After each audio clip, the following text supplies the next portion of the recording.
International Day for Disaster Reduction taking place in Bloemfontein, Free State Province. The theme for this year's event is substantially reducing disaster damage to critical infrastructure and disruption of basic services, among them health and education facilities, including through developing their resilience. Now, representatives from these three spheres of South African government, United Nations Office for Disaster Reduction, and stakeholders will form part of the event. Dr. Nkosana Dlamini-Zuma was expected to lead the program, but unfortunately her flight was cancelled.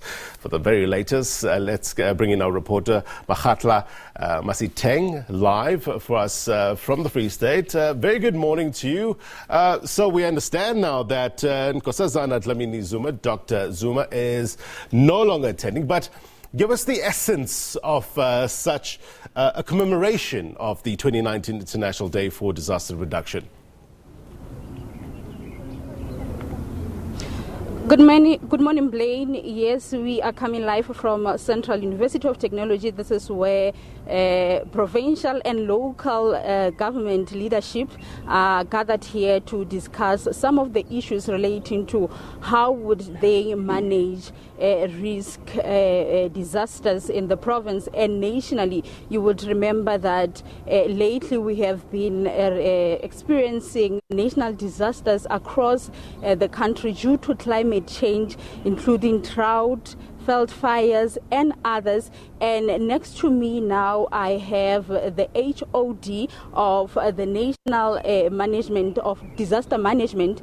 She's from the National Province, is Mr. Makgala. He will tell us more about some of the strategies that they do have in plan for such disasters. You will remember recently tornadoes in KZN that have really left damages in that province, and we have lost about 30 people in that province, and many are left without their houses. Now I have him now, and he will tell us more about whether they are ready for such incidents. And we also know that in the province as well, we have had incidents of floods in Welkom, in Bronville, where people had to be rescued and be taken to places of safety due to floods. And these are some of the things that are happening currently due to climate change. Mr. Dau, thank you very much for coming to speak to us. As I have just mentioned, climate change is reality now. Are we ready, especially in terms of infrastructure? Is our infrastructure in good condition to be resilient, especially in terms of these floods, your tornadoes we have seen in KZN? Are we ready?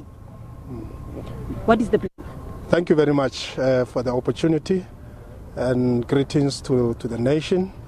Firstly, let me just clarify the context of the commemoration.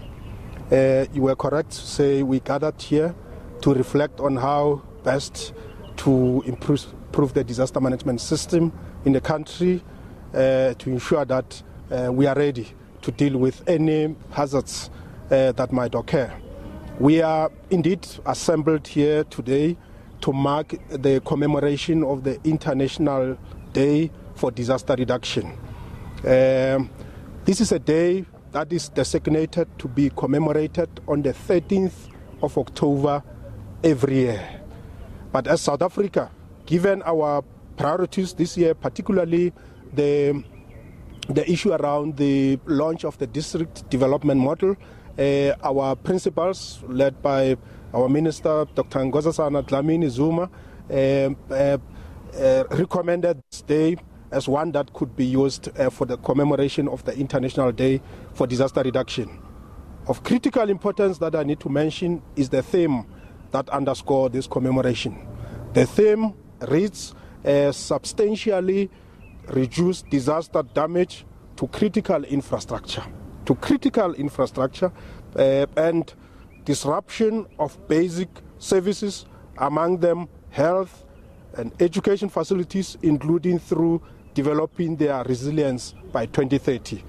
This is a theme that comes from what we call the Sendai Framework for Disaster Reduction, which is a United Nations global framework to guide disaster reduction discourses between 2015 and 2030 in order for disaster management to contribute to sustainable development goals. You know the 17 goals. Yes, so, I hear that. But as the country, as different provinces, are we ready? Where are we in terms of this?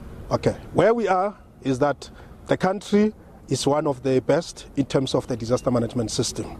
But as you know, with climate change, climate variability, increasing population, requiring to build new houses, the risks continue to increase with the developments that are taking place.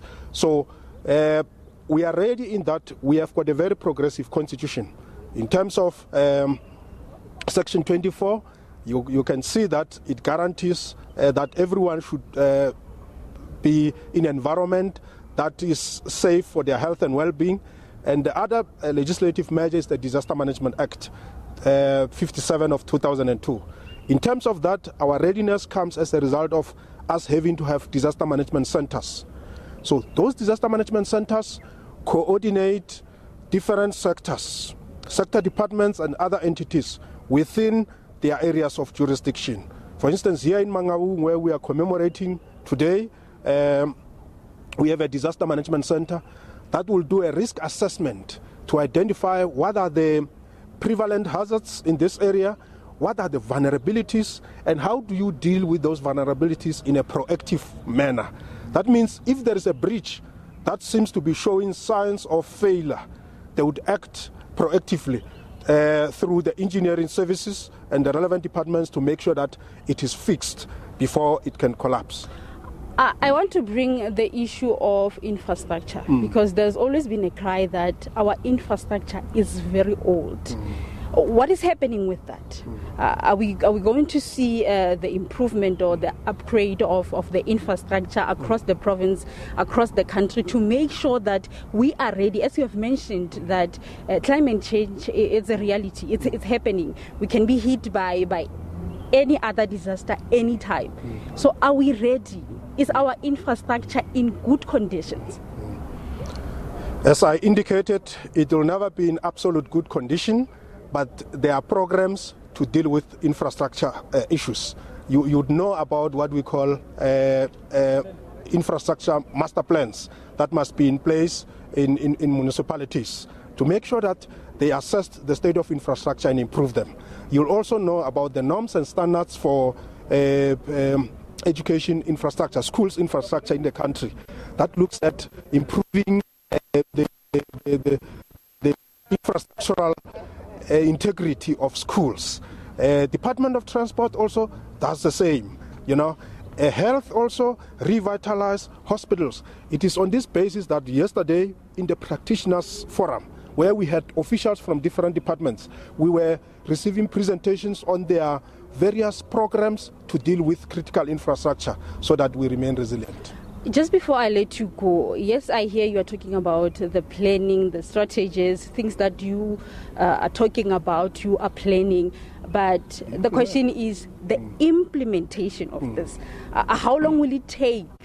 Because the reality is this can happen anytime. I can assure you, if we go to individual municipalities to get reports, you will be impressed to know that a lot of work is happening to improve infrastructure across. So we are not at the planning stage. The legislation that governs infrastructure issues have been in place for a long time. Implementation has been happening. It's just that the increasing demands to provide additional services and to maintain your existing infrastructure come at a huge cost for the fiscus. Hence, you may not find total, absolute eradication of backlog in terms of infrastructure maintenance. You know about what we call the War on Leaks program that the government through water and sanitation is driving to make sure that water infrastructure is maintained so that there are no water losses that results with non-revenue water that cannot be built and the country loses revenue from that. And it also contributes to the aggravation of the drought conditions. I was mentioning that basically because I know, especially in Mangaung, there's a problem, especially when it rains, because even roads get flooded. The infrastructure is very poor. But thank you very much, sir, for your time, and I hope that there will be truly implementation on this. Definitely.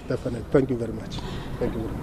That's it, Blaine. We have just spoken to the HOD of National Disaster Management, who has just assured us that they are actually implementing these things that they are talking about, strategies and all of that, because we have seen in the past that we have had many cries and many problems of infrastructure that is very poor, and in instances of disaster, we really struggle as the province and nationally.